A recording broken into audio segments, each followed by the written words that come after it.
Сәбидің көз жасы. Өлтіріңдер, мұндайды атып тастау керек. Дәл қазір атып тастаңдар.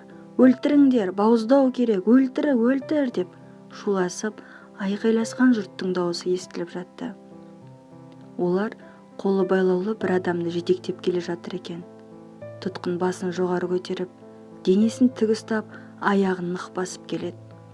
Бойы ұзын болғандықтан топ арасынан бірден көзге түсіп ерекше көрінеді. Жүзінен қасындағы жұртқа деген ашу-ыза байқалады. Бұл адам билік пен халық арасында қақтығыста билікті қорғап күрескен полицей еді. Жұрт оны ұстап алып дарға асуға бара жатыр. Қайтпек керек. Заң алдындағы міндетімді адал атқардым. Берген антқа адал боп, соңына дейін тұрдым. Дүние кезек деген осы. Қазір тағдырым осылардың қолында. Құдайдан солай бұйрық келсе, демек өлу керек. Бұған да көндім деп ойлады ол. Айналасындағы жұрттың айқай-шуына самарқау түрде жымиып, өзін биік ұстауға тырысты. Топ ішінен, бұл қалалық полицей басшысы таңертең бізге оқ атпақ болды деген дауыс естіліп жатты. Халық оны дедектетіп, алаңға кеп келе жатыр. Көпірге жақындағанда жұрт манағыдан бетер құтырынып шыға келді. Оған себеп, кеше әскерилер осы жерде бірталай бейбіт тұрғынды атып тастаған еді. Ажал құшқандардың мәйіттері үйіліп әлі жатыр. Топ ішінен біреу: өстіп мәймөңкелеп жүреміз бе? Салпақтап жүре бергеннен не табамыз? Тап осы жерде атып тастау керек оңбағанды деп айқайлады. Тұтқын ажалын күтіп алуға бекінді.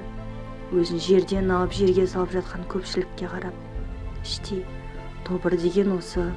Бұларда әсірі жүрек жоқ шығар, пиғыл неткен жаман ет деп ойлады. Бәрінің көзін құрту керек, тыңшы, патша, поптарды құру керек, мына оңбағанды да тап қазір өлтіру керек деп жұрт дегбірсізденіп жатты.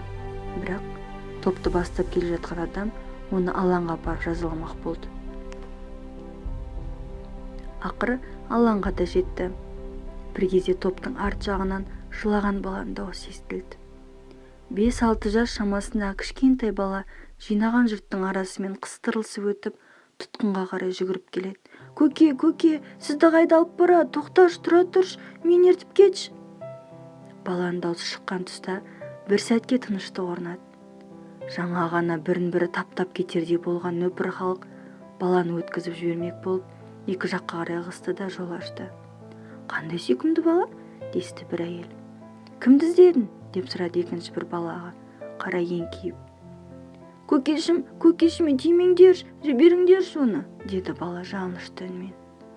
Балақай, қайда барасың? Кім тиді саған? Деп сұрады тағы біреу. Әкемді қайтпексіңдер деп бала алдыға ұмтыла берді. Үйіңе қайт, балақай, анаңа бар, деді бір қарт кісі қатқыл үнмен. Әлгі тұтқын баланың дауысын естіп тұрды. Оның жүзі бұрынғыдан бетер бозарып кетті.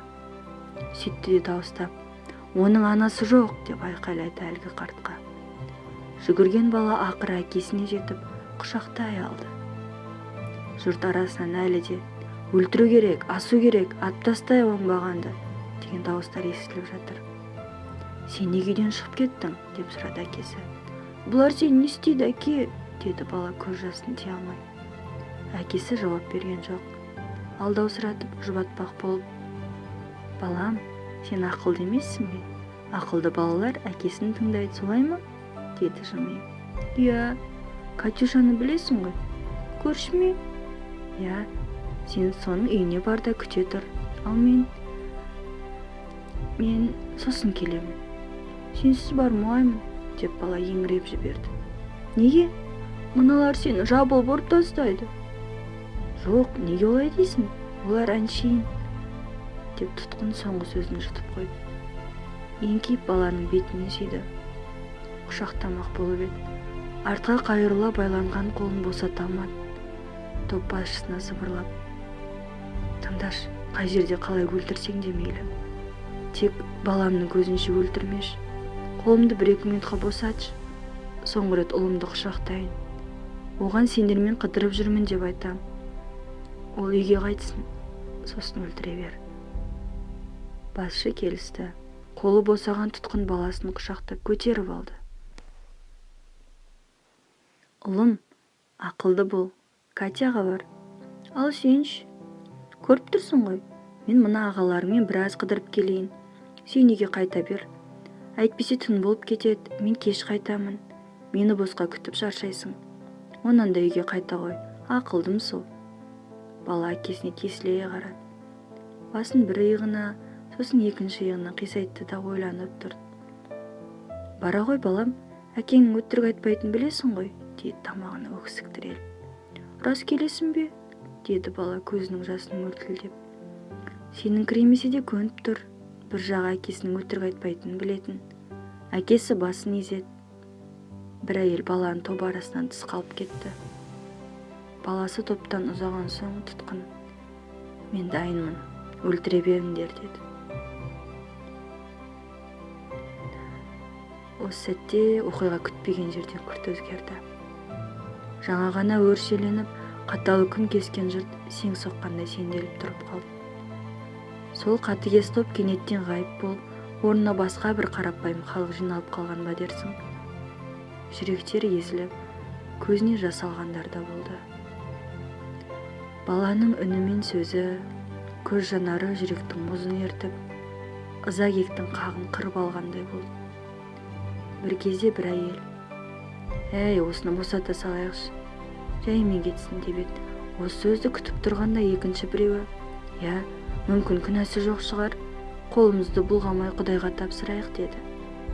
Тағы біреуі: «Ту, жүрегім ауырып кетті ғой, босатсақ босатайық, баласына обал, жетімнің көз жасына қалмайық» десті.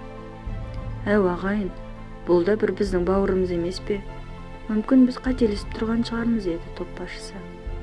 Жаңа ғана қалай өлтіру керектігін ақылдасып тұрған жұрт енді жан-жақтан «Я, босатайық» деп шуласып кетті. Сол сәтте манадан бері денесін тік ұстап, жұртқа сыр алдырмай шыдап тұрған тұтқын аяқ астынан жылап жіберді. Сөйтті де қолмен бетін басып, кінәлі адамдай топ арасынан жүгіріп шықты. Ешкім оны тоқтатқан жоқ.